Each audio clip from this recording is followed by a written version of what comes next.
Il y a eu ce matin-là, un matin pas comme les autres, où la lumière elle-même semblait avoir changé d'âme. Pas plus vive, non, mais empreinte d'une teinte nouvelle, d'une profondeur inédite. Je me souviens m'être levé, comme à mon habitude, le corps lourd encore du sommeil, et d'avoir traversé le couloir vers la cuisine, attiré par l'odeur du café qui commençait à infuser. Mais avant même d'atteindre la machine, j'ai senti cette différence. Elle n'était pas dans l'air, pas dans la température, mais dans la manière dont la pièce était baignée. Les ombres, habituellement nettes et bleutées à cette heure, étaient devenues plus douces, tirant vers un ocre pâle, presque ambré. J'ai posé ma tasse sur le comptoir, le front plissé, cherchant l'origine de cette étrangeté. Était-ce une nouvelle ampoule que j'aurais installée sans m'en souvenir? Une poussière sur la vitre? J'ai essuyé la fenêtre avec la paume de ma main, mais rien n'y faisait. Dehors, le monde paraissait comme filtré à travers un voile de miel. Le ciel, habituellement d'un bleu clair et froid au lever du soleil, était teinté d'un orange rose si délicat qu'il en devenait presque irréel. Non pas la couleur d'un coucher de soleil, non, mais celle d'un lever, pourtant magnifié, étiré, comme si le jour refusait de s'installer dans sa clarté habituelle. J'ai bu mon café, le regard perdu dans ce spectacle. Les feuilles de l'érable juste devant ma fenêtre, si vertes la veille, semblaient maintenant vibrer d'une luminescence dorée. Chaque détail du paysage, chaque brin d'herbe, chaque aspérité du mur d'en face était rehaussé d'une lumière chaude, presque caressante. C'était beau, oui, incroyablement beau.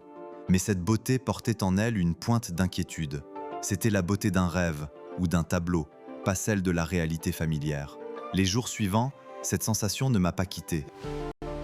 Au contraire, elle s'est intensifiée, s'est ancrée dans le quotidien, le transformant lentement, subtilement. Le soleil lui-même, quand on osait le regarder, ne semblait plus être le même. Il n'était pas aveuglant, pas agressif. Il était plus grand, plus présent. Non pas qu'il ait grossi de manière évidente, non.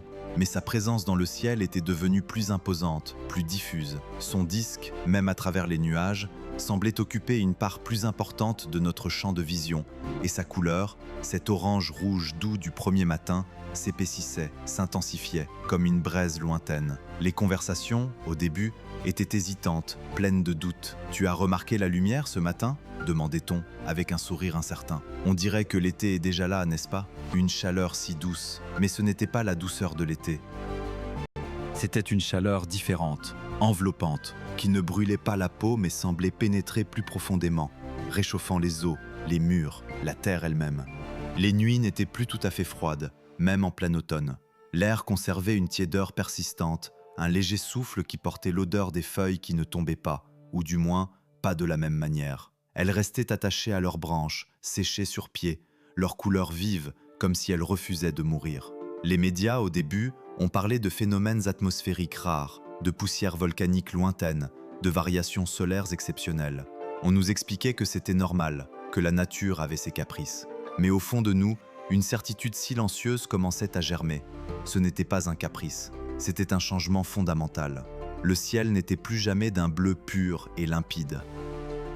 Il était devenu une toile aux teintes infinies d'orange, de rouge, de pourpre, traversée parfois de nuages épais et lourds, d'un gris violacé, qui ne déversait pourtant aucune pluie, mais seulement une lumière encore plus étrange, filtrée et diffuse. La vie quotidienne s'est adaptée à cette nouvelle réalité visuelle et thermique. Les lampadaires s'allumaient plus tard, car la pénombre du soir était toujours baignée de cette lueur orangée persistante. Les couleurs des vêtements, des façades, des objets, prenaient une nouvelle dimension, se réchauffant, se transformant. Mon pull bleu marine préféré semblait virer au violet sous cette lumière, et les murs de ma cuisine, peints en blanc cassé, avaient désormais les reflets d'une terre cuite. Ce n'était pas laid, loin de là, c'était juste différent, comme si le monde avait été repeint, sans que personne n'ait tenu le pinceau. Les plantes, elles, semblaient d'abord s'épanouir. Les fleurs s'ouvraient plus largement, leurs pétales saturés de couleurs intenses. Les arbres bourgeonnaient hors saison, leurs jeunes pousses d'un vert presque fluorescent sous l'éclat rubis du soleil. Mais cette exubérance, je l'ai vite comprise, était une fièvre, une beauté éphémère. Les feuilles, trop vite apparues, jaunissaient et se recroquevillaient sous la chaleur constante, sans jamais vraiment tomber. juste se desséchant sur leurs tiges, créant une tapisserie craquante et dorée dans les parcs et les jardins. Je me souviens d'une après-midi, passée assise sur le banc de mon balcon, à observer les gens passer en bas. Leurs visages, leurs gestes, tout semblait empreint de cette lumière nouvelle. Leurs ombres s'étiraient, déformées, comme des fantômes silencieux. Personne ne courait, ne se pressait. Les conversations étaient plus douces, les rires moins francs, comme si chacun portait en lui la conscience de cette transformation. Nous vivions sous un soleil qui n'était plus le nôtre, un soleil qui se révélait à nous, lentement, magnifiquement, terriblement. Le silence, lui aussi, avait changé. Il n'était plus vide, mais empli d'une rumeur sourde, lointaine, que l'on ne pouvait pas entendre avec les oreilles, mais que l'on ressentait dans la poitrine. Une vibration continue, comme si l'air lui-même résonnait d'un chant cosmique. C'était le chant du soleil qui enflait, qui se transformait, qui se préparait. Les scientifiques, désormais, ne cachaient plus la vérité. Les journaux parlaient de l'hélium, de la fusion, de l'expansion. Le soleil, notre soleil, était en train de devenir une géante rouge. Et cela se passait maintenant, pas dans des milliards d'années, mais sous nos yeux, jour après jour, heure après heure. La nouvelle n'avait pas provoqué de panique générale, pas de chaos immédiat. Comment paniquer face à une telle majesté? Comment crier face à l'inéluctable, quand l'inéluctable était si étrangement beau? C'était plutôt une stupeur collective, une contemplation forcée. Nous étions les témoins d'un événement cosmique, et notre petitesse face à cela nous invitait à une forme d'humilité silencieuse. On se levait chaque matin pour voir le soleil un peu plus grand, un peu plus rouge, un peu plus proche. On apprenait à vivre avec cette chaleur douce et constante, avec ces nuits qui n'étaient plus vraiment noires, mais d'un rouge profond, comme si nous habitions à l'intérieur d'une lanterne géante. Les oiseaux, au début, avaient été désorientés, leur chant s'était tu, puis avait repris, mais avec une mélancolie nouvelle, comme s'ils chantaient un adieu. Leur migration était devenue erratique, certains s'envolant vers des horizons inconnus, d'autres restant, perchés sur les branches desséchées, le regard perdu dans l'éclat rubis. Les animaux domestiques, eux, semblaient plus calmes, plus affectueux, cherchant la proximité, le contact, comme s'ils ressentaient le besoin de se blottir contre une chaleur familière face à l'immensité du changement. Mon vieux chat, habituellement si indépendant, ne me quittait plus, roulait en boule sur mes genoux, ronronnant d'un son grave et continu, les yeux mi-clos face à la lumière ambrée qui filtrait par la fenêtre. Les jours s'étiraient, ou du moins, ils semblaient le faire. Le temps lui-même paraissait s'être dilaté, chaque minute imprégnée d'une gravité nouvelle. Les conversations étaient devenues plus profondes, moins futiles. On parlait de souvenirs, de rêves, de ce qui importait vraiment. Les petites querelles s'estompaient, insignifiantes face à l'immense transformation qui se déroulait au-dessus de nos têtes. Nous étions tous dans le même bateau, sous la même étoile mourante, et cette conscience créait un lien étrange, une fraternité silencieuse. Les nuits, désormais, étaient d'une beauté à couper le souffle. Le ciel n'était plus un gouffre d'encre parsemé de diamants.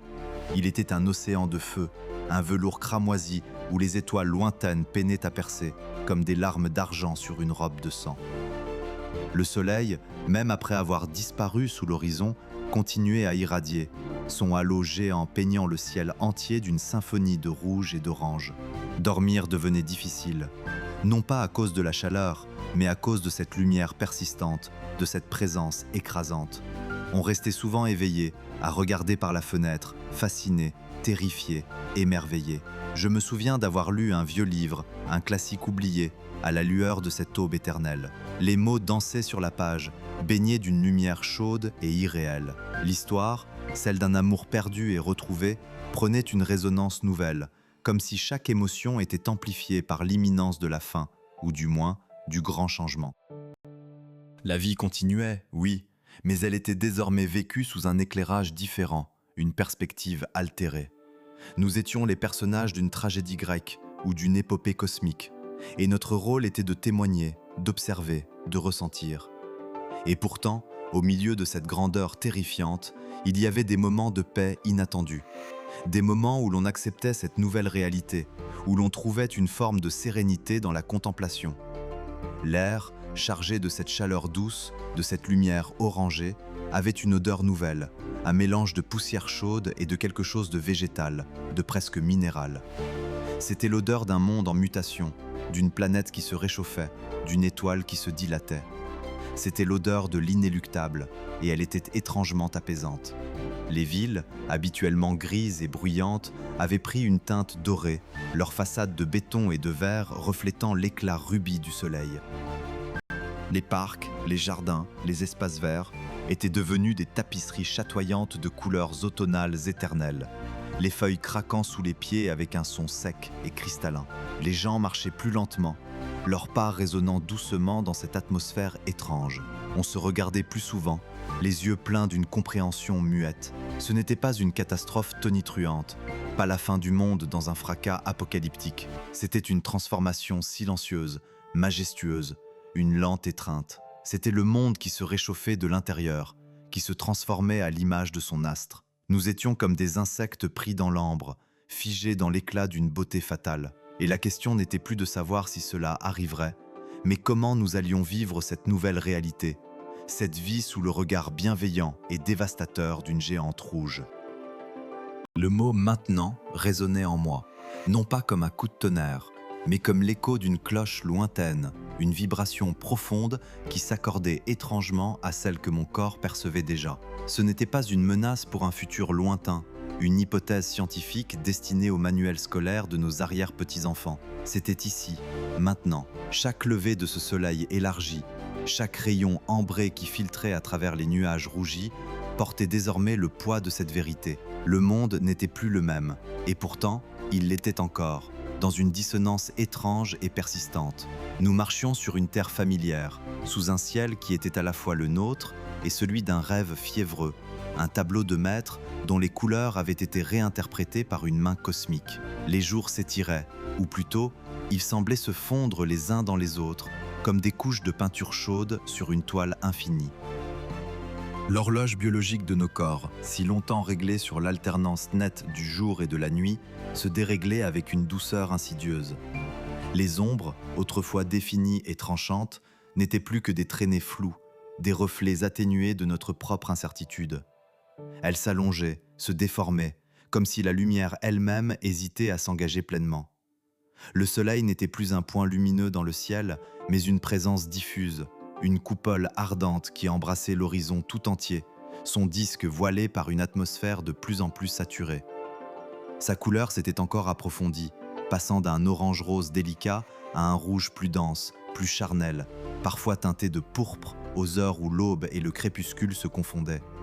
La chaleur, cette chaleur constante, n'était plus seulement une sensation sur la peau, mais une substance palpable dans l'air, une respiration lourde que nous inspirions à chaque instant.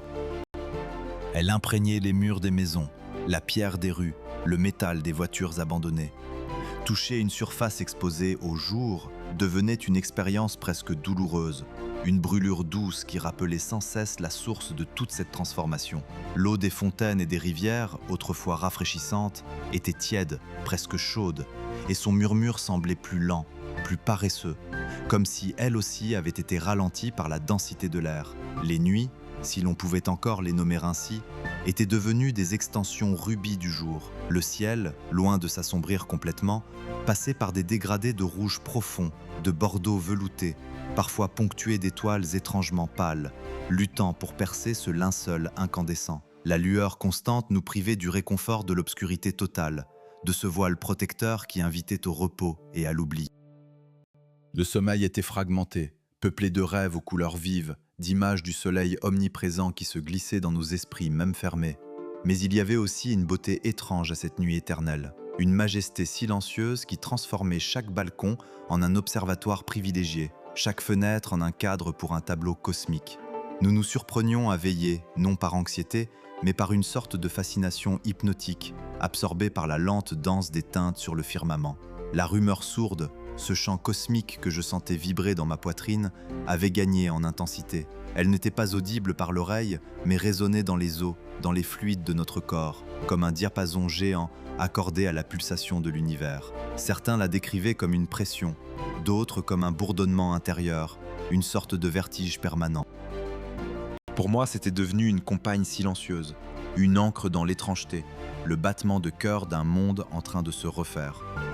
Elle ne portait pas de menace, du moins pas encore, mais une promesse d'inéluctabilité, Un rappel constant que nous étions les témoins d'une transformation sans précédent, des passagers d'un vaisseau spatial géant dérivant vers une destination inconnue.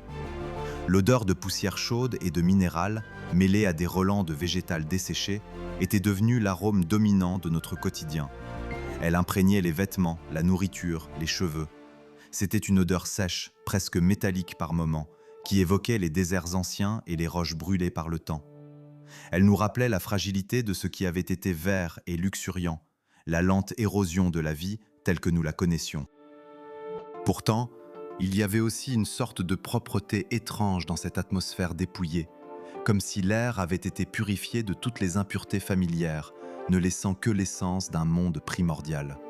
La nature, notre fidèle miroir, continuait de nous montrer la voie de cette métamorphose. Les plantes, après leur brève et flamboyante exubérance, avaient commencé à dépérir. Leurs feuilles, autrefois d'un vert profond, avaient viré au bronze, au cuivre, puis à un rouge sombre, avant de se recroqueviller et de se dessécher sur leurs tiges, créant des paysages d'une beauté mélancolique, comme des sculptures végétales figées dans un éternel automne. Les arbres, ces géants silencieux, perdaient leur parure avec une dignité tragique, leurs branches nues se découpant en silhouettes fantomatiques contre le ciel cramoisi. Les forêts n'étaient plus des havres de fraîcheur, mais des cathédrales silencieuses, leurs allées tapissées d'un tapis craquant de feuilles mortes aux couleurs irréelles. Les oiseaux, autrefois si bavards et omniprésents, se faisaient plus rares. Leurs chants, quand ils s'élevaient encore, étaient étranges, désynchronisés, comme s'ils avaient perdu le rythme du monde. Certains semblaient errer sans but, d'autres se terraient dans les rares recoins d'ombre, leurs petites silhouettes fragiles se fondant dans les teintes rougies de l'environnement. Les animaux domestiques, eux, cherchaient toujours notre proximité, leurs yeux brillants d'une intelligence inquiète, leur corps chaud contre les nôtres, comme si notre présence humaine était un dernier repère dans ce dérèglement cosmique. Mon chat, autrefois si indépendant, ne me quittait plus. Sa respiration régulière contre ma jambe, son pelage doux offrant un contraste saisissant avec la rugosité du monde extérieur. Malgré cette inexorable progression, la panique n'avait toujours pas éclaté. Une sorte de résignation majestueuse s'était emparée de nous, une acceptation collective de l'inévitable. Les réseaux sociaux, autrefois remplis de futilité et de polémiques, s'étaient transformés en des forums de partage d'expériences, de réflexions profondes, de poésie parfois. Les gens se rassemblaient dans les parcs, sur les toits, non pas pour protester ou chercher des solutions impossibles, mais pour simplement être ensemble, observer, contempler. Des cercles silencieux se formaient, des mains se serraient, des regards s'échangeaient, porteurs d'une compréhension mutuelle qui dépassait les mots. C'était une fraternité née de l'étrange, une solidarité face à l'immensité. La valeur du temps avait elle aussi changé. Les projets à long terme semblaient dérisoires, les ambitions passées, futiles. Ce qui comptait, c'était l'instant présent, la beauté éphémère d'un rayon de soleil sur un mur ancien, la chaleur d'une main dans la nôtre, le goût d'un repas partagé. Nous réapprenions à vivre avec une intensité nouvelle, à savourer chaque sensation, chaque interaction, comme si le monde nous offrait un dernier festin sensoriel avant sa mue finale. Les conversations devenaient plus profondes, plus essentielles, dépouillées de l'accessoire. Nous parlions de la vie, de la mort, de l'amour, de ce que nous laissions derrière nous et de ce que nous emportions en nous. Parfois, je me tenais devant ma fenêtre, les mains posées sur la vitre tiède, et je regardais le soleil. Il était immense maintenant, une sphère géante qui occupait une part disproportionnée du ciel, son bord diffus et tremblant comme un mirage. Il ne ressemblait plus du tout à l'astre familier de mon enfance. C'était un dieu nouveau, à la fois créateur et destructeur, un titan en pleine métamorphose, dont la magnificence portait en elle la promesse d'une fin. Et je me demandais ce que nous allions devenir. Non pas la fin apocalyptique des films, mais la lente dissolution de notre monde, de notre écosystème, de notre humanité peut-être. Comment allions-nous continuer à exister dans ce four cosmique, sous la question, lancinante et sans réponse, flotter dans l'air épais, imprégné de cette odeur nouvelle de poussière chaude et de minéral brûlé. Elle s'inscrivait dans le grand tableau de notre ciel, là où le soleil, autrefois un disque d'or lointain, s'étalait désormais comme une immense tache de velours cramoisi, une plaie ouverte et pourtant d'une beauté hypnotique. Nous ne parlions plus de survie au sens primitif du terme, mais d'une continuation, d'une adaptation au terme d'un contrat cosmique que personne n'avait signé, mais que nous étions tous contraints d'honorer. Les premiers jours, après la révélation, furent marqués par une sorte de sidération collective, une suspension du temps où chacun semblait attendre un signal, une directive. Mais le signal ne vint pas des écrans, ni des voix tremblantes des experts. Il émana de nous-mêmes, de cette résilience intrinsèque que l'humanité, même face à l'indicible, parvient à exhumer. Les villes, autrefois bruyantes et frénétiques, s'étaient transformées en cocons diurnes, leurs artères désertées sous l'écrasante majesté du soleil rubis. La vie, désormais, s'organisait autour de son absence relative, ou plutôt de son omniprésence modifiée. Nous avions commencé à vivre à l'envers. Les nuits, ces extensions ambrées et sans vraie obscurité, étaient devenues nos nouveaux jours. C'est à la faveur de cette pénombre pourpre que les rues s'animaient d'une étrange effervescence, une danse silencieuse d'ombre qui n'en était plus tout à fait. Les magasins ouvraient leurs portes tard, leur lumière artificielle luttant avec la luminescence dorée qui filtrait des fenêtres, créant des scènes irréelles où les couleurs des produits semblaient déformées, comme vues à travers un prisme de miel. Les conversations, murmurées dans cette ambiance feutrée, prenaient une gravité nouvelle, une intimité forcée par le silence assourdissant du monde extérieur. On y parlait moins de l'avenir lointain que de l'instant, du goût d'un fruit rare, de la sensation de l'eau tiède sur la peau, de la beauté d'une fleur qui, par miracle, avait encore le courage de s'ouvrir. L'eau. Elle était devenue notre obsession, notre bien le plus précieux. Les pluies, lorsqu'elles daignaient encore tomber, étaient tièdes, presque chaudes, et portaient un parfum de terre cuite. Elles ne rafraîchissaient plus l'air, mais en accentuaient l'humidité lourde, créant une atmosphère de serre géante. Les lacs et rivières s'étaient parés de reflets cuivrés, leur surface miroitant sous la lumière constante, transformant les paysages familiers en tableaux impressionnistes, à la fois sublimes et inquiétants. Nous avions appris à économiser chaque goutte, à recycler l'eau des douches, à collecter la moindre rosée qui, parfois, perlait encore sur les surfaces métalliques au cœur des nuits. Les fontaines publiques, autrefois symboles d'abondance et de fraîcheur, étaient devenues des points de rassemblement sacrés, où l'on se croisait avec des sourires las, mais solidaires. Les bâtiments, ces coquilles de béton et de verre, avaient subi une métamorphose forcée. Les façades orientées vers l'astre rouge étaient devenues des boucliers, leurs fenêtres occultées par des films réfléchissants ou des volets épais. Les intérieurs s'étaient transformés en sanctuaires frais, souvent souterrains ou semi-enterrés, où l'air conditionné, devenu une denrée vitale, ronronnait doucement, défiant la fournaise extérieure.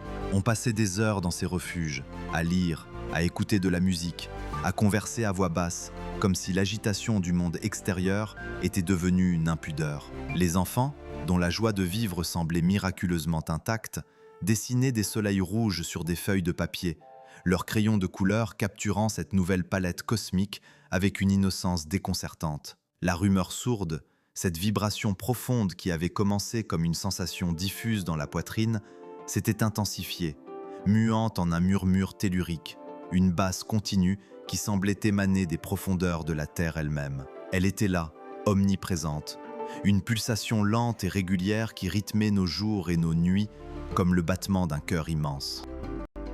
Certains disaient que c'était la terre qui gémissait sous l'assaut de la chaleur, que les plaques tectoniques s'agitaient sous l'influence gravitationnelle accrue de l'astre gonflé.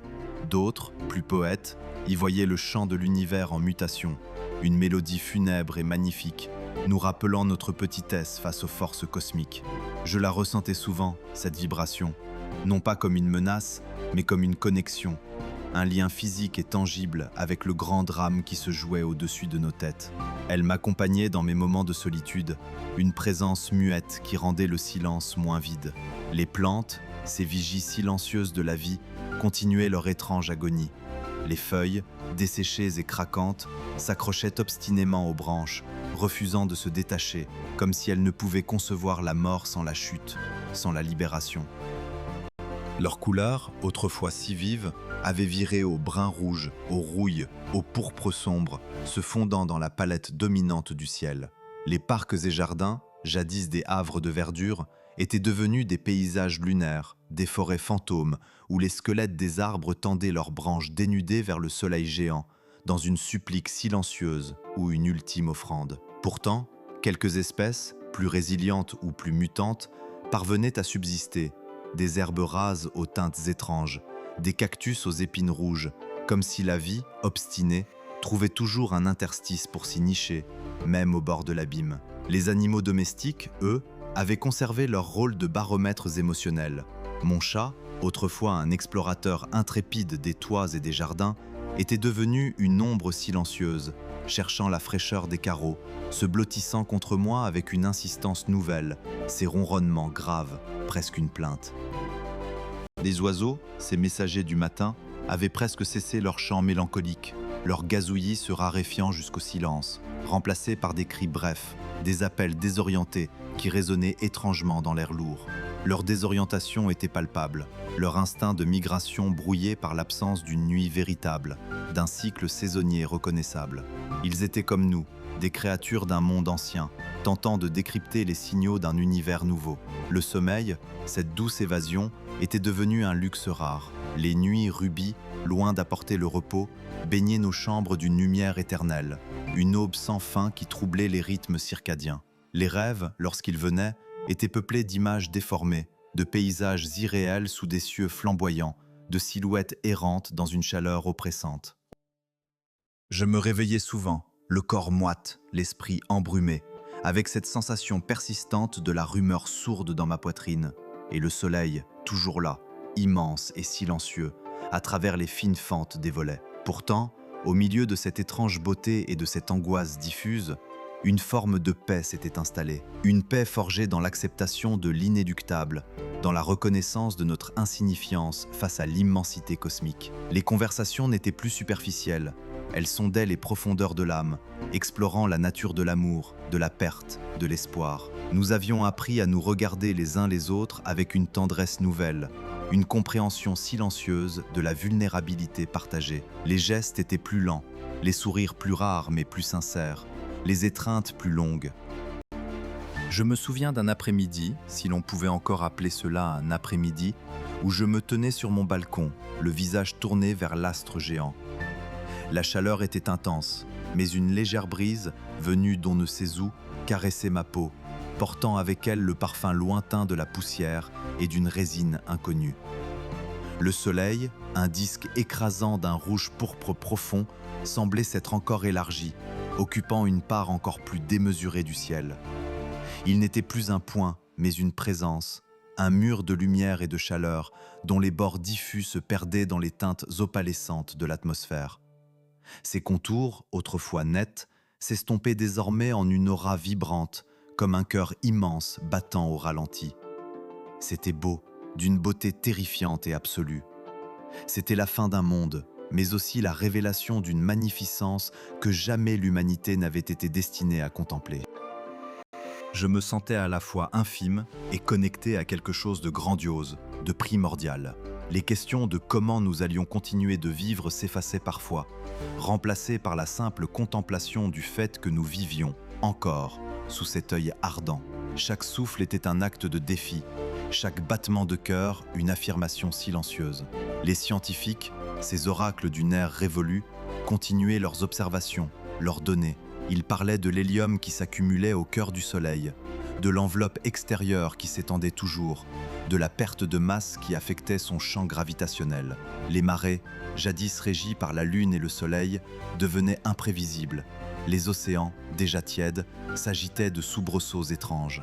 La Terre elle-même, notre berceau fragile, semblait frissonner sous cette nouvelle tutelle. Mais leurs mots, leurs chiffres, ne parvenaient plus à capturer l'essence de notre expérience.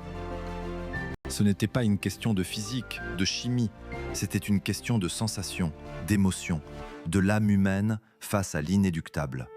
Nous étions devenus des créatures de l'ombre et de la chaleur, des sentinelles d'un crépuscule éternel. Les miroirs ne renvoyaient plus les mêmes reflets. Nos peaux, autrefois pâles ou bronzées, avaient pris des teintes nouvelles, légèrement ocre, dorées par la lumière ambiante. Nos yeux, habitués à l'intensité de la géante rouge, percevaient des nuances que l'œil humain n'avait jamais été censé distinguer.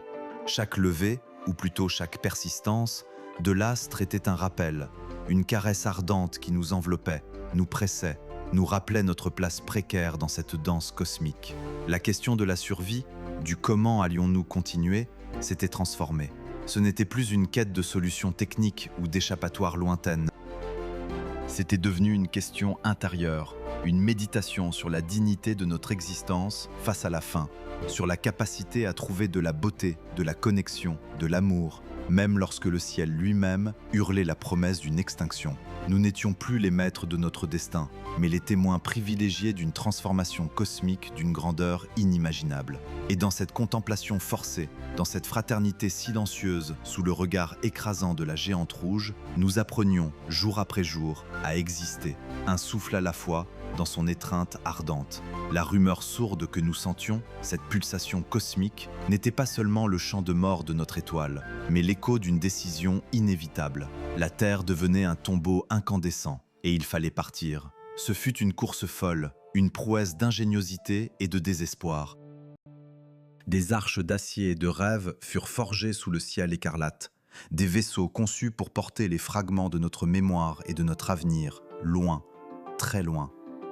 Le grand départ fut un déchirement, une déchirure dans le tissu de l'existence. La Terre, notre berceau, n'était plus qu'un souvenir brûlant, une perle rougeoyante s'éloignant dans le rétroviseur de l'univers.